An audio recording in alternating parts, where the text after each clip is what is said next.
This is Jordan Tower with JT News. Make sure you smash that like button, hit that subscribe button, hit that thumbs up button. I hope you guys are having a relaxing, positive Saturday. And let's get right into the news. Well, Rick Ross got on the Breakfast Club and he blamed Nicki Minaj for the Drake and Meek issue. Does he have a point? Of course he does. Everyone played their part in that. It could have been stopped before it even started. Rick Ross is to blame as well. Okay, he played his part. Everybody played their part that was close to that situation. Now, I know some of you are saying, oh, Jordan, you're tripping. Well, no, I'm not. I'm going to break it down for you, okay? So, as I said earlier, Nicki Minaj was dating Meek Mill. That was kind of left field, right?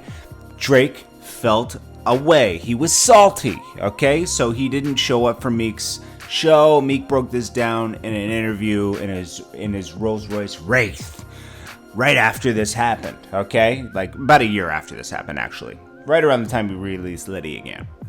And he said, you know, Drake didn't show up to a show. I didn't feel the energy anymore. And then also, this is around the time I found out about Quentin Miller.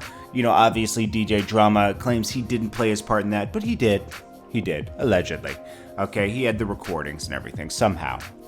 And anyways, Meek Mill found this out, used that information, went to Twitter and said that, you know, Drake didn't even write his bars on that. It's the Rico song that he did for Meek Mill. Now, that's very ungrateful, right? Because Drake helped Meek Mill sell that album. You know, Rico was one of the top selling and streaming songs on that album he released that year. And of course, the other song would be Chris Brown and Nicki Minaj, okay? Because Nicki Minaj was helping him with that album. Anyways, before that even happened, I'm sure Nicki knew about it. But as we know, Nicki and Drake have an up and down relationship. I mean, he talks about this on, you know, what album is that with the clouds? I always talk, and it's one of my favorite Drake albums. But he talks about it on the first track where it's Nothing Was the Same. On the first track, he talks about him and Nicki losing their way. And this is in 2013, okay? And, you know, you could tell they weren't so tight because, you know, albums after that, she wasn't on many songs.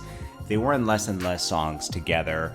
And they have I wouldn't say it's a love-hate relationship, but it's not as close as people think it is, okay? Drake lusts after her when she, you know, I don't think she's really into him like that, okay? And, you know, so when Meek got with her, he was jealous. He was jelly, okay? So, you know, Meek Mill, both Rick Ross, when Meek Mill jumped out the window, he used to be Twitter fingers. That's for sure. Meek Mill used to tell all his emotions through Twitter. I'm glad he doesn't do that anymore. But he's matured a lot. So he goes to Twitter, he says what he says. Rick Ross could have stopped that right then and there. But Rick Ross let it ride. Rick Ross is a kumbaya now. He's trying to get Pusha T and Dwayne together. He's trying to get in the middle of the Birdman issue. He's trying to get in the, you know, bring Kanye West and Drake together.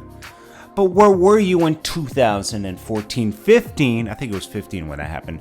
Meek Mill and Drake. Why weren't you doing a kumbaya around that time? He'll have an answer for everything.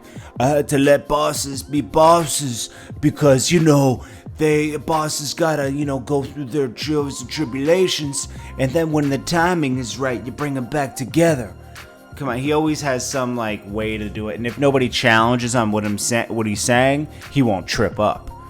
He never gets interviewed by the right people, and I'm probably not the person to interview him either. But there are some interviewers out there that will challenge you.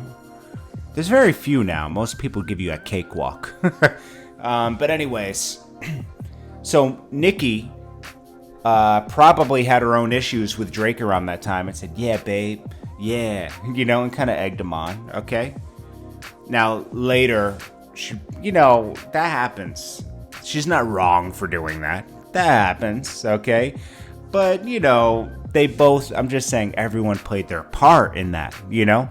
Now, Drake probably was more the victim in that situation because, you know, even though he was doing little petty things, Meek Mill, what he did, trying to, you know, out him for not writing or whatever, you know, that could have been a career ender.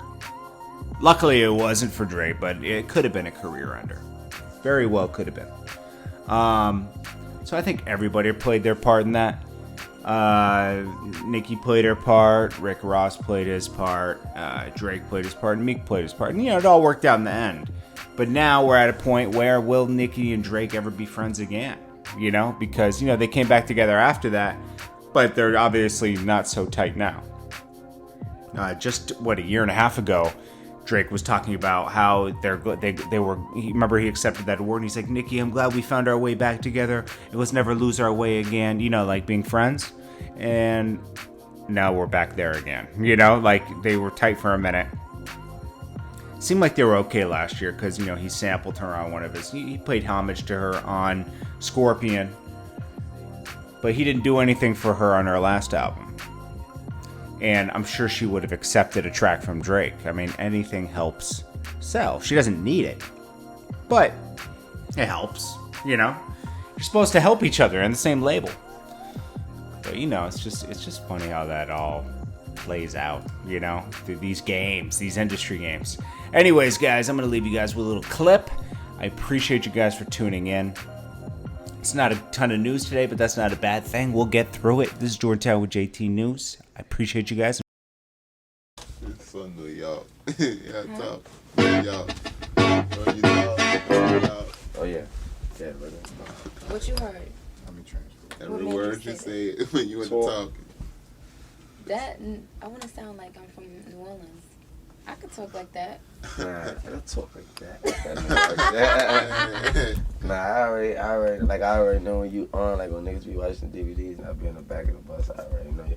Y'all like, niggas, y'all these niggas. I was like, that's Nicki, man. I'm not talking like that no more. I'm not talking like that no more. You can't, I ain't like, talking yo, like hey, that no more. No, listen, I'm like, you hey, got what Boston I in New shouted. York, like you sound like a Bostonian. I do not sound like I'm from Boston. Don't even go there.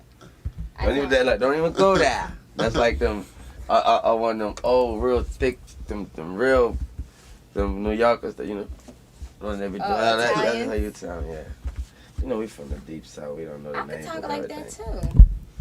My accent, I get it popping like that. You from the Philippines or something, you said? I'm from everywhere. You said that in the song? Yes. I thought it. And I don't want to name or number, just some brain from a knob. I ain't came in the Hummer, that's a Bentley Mall runner. I'm nasty on the beat like the runners. I'm a gunner like a hunter with a gun, with a deer right in front of him. I'ma send him to who brung him, let Nina roast tongue him.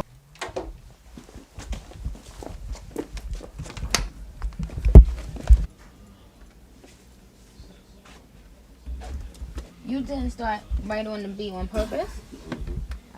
Put the water in. Oh. That's cute. Okay. That's so cute.